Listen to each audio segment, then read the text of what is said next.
Hey, welcome back. Whoop, whoop. I'm excited. Yes, I'm excited. Why? Because you made it all the way to mile marker number 7. You have hit Reflection Highway. You are in motion and getting it done. And now we're on mile marker number 7. A couple of days ago, we talked about the pros and cons, but mostly we were looking at the pros of your current behavior, not the new practice that you're working to implement, right? So today, we're going to talk about some risks, which would be the cons, maybe, not necessarily. Just because you're taking a risk doesn't make it a bad thing. Sometimes we think that. But today we're going to talk about the risks, and I want to know what's going on with you in your mind. Get that journal. You need to be journaling. Journaling brings clarity and it keeps you in motion. So, what risks come with continuing in the current behavior? So we talked about what pros, remember? So now we're asking about the risks. So the pros, when I was talking about just clearing up my physical environment, the pros of that previous behavior where I just kind of dumped everything on my nightstand and just kind of, that's where it is and I get to it when I get to it. The pro was at the end of the day, I could just drop things and I didn't have to think about it. That was my pro. So what risk comes with continuing that behavior? For me, the risk in continuing with that practice was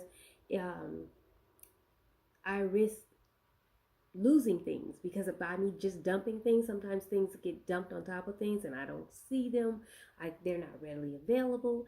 I risked really not having a happy husband because my husband's he's really a neat freak. Not a neat freak. I'd say he's a neat bug.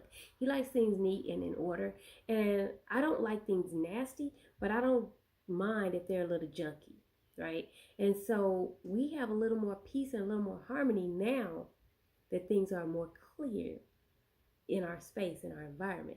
So I risk having a little more friction in my relationship with my husband. That was one of them. Lots of different things. But you choose for the practice that you are looking to change or what you've been doing all this time. If you continue with that, what do you risk? That's the question. What risks come with continuing in this current behavior?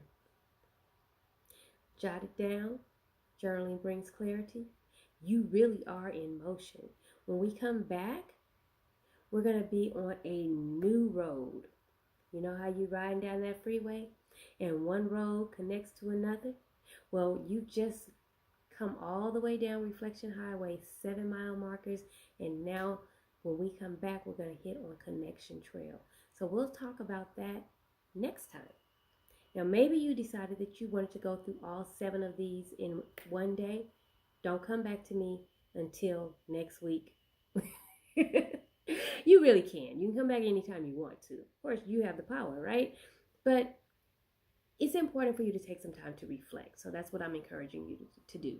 So we finished with Reflection Highway for now. And every time you're working on being intentional about a different practice, you want to come back and start there. When we come back, we're going to be hitting on Connection Trail. Connection Trail also has 7 mile markers. So just be ready for them. And I'll see you then. Bye for now.